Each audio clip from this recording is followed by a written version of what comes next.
The ocean plastic crisis is certainly getting out of control. The ocean plastic problem really isn't just about the ocean. For starters, all of that plastic, 80% of it at least, is coming from land. So this is really a land problem. A lot of this is about trash. It's trash that is not collected or that escapes from our systems once it is collected. And that affects human health, it affects greenhouse gas emissions, it affects our safety, it affects economic development. We spent enough time pointing at the problem. Now is the time to start working on the solution. In order to make sure that these solutions are actually tangible, we're going to need partnerships. We're going to need partnerships that bring in the private sector, civil society, and government. And we need to be accountable. We need to be transparent about what it is we're trying to do and how we're going to do it. Circulate Capital and Ocean Conservancy have released a new handbook for investors who are interested in solving the ocean plastic problem, particularly in South and Southeast Asia.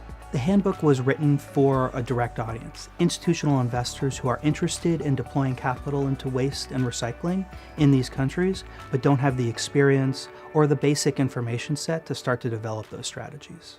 There is an investable pipeline out there. There are projects that need capital today, and investors are not actively involved in that space. So there needs to be more incentives and more information to allow institutional investors to begin their allocation process.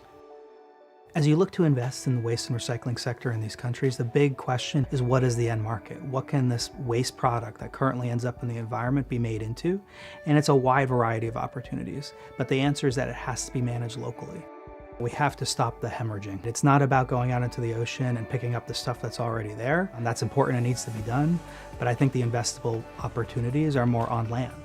And they are basic infrastructure around waste and recycling that can take this challenge, this plastic, that currently has no value, and create more value out of it. A few years ago, there were a few groups working on this issue. Now it's at the global center. It's incredibly important to bring private sector experience, financial experience, as well as ocean experience together to solve this problem.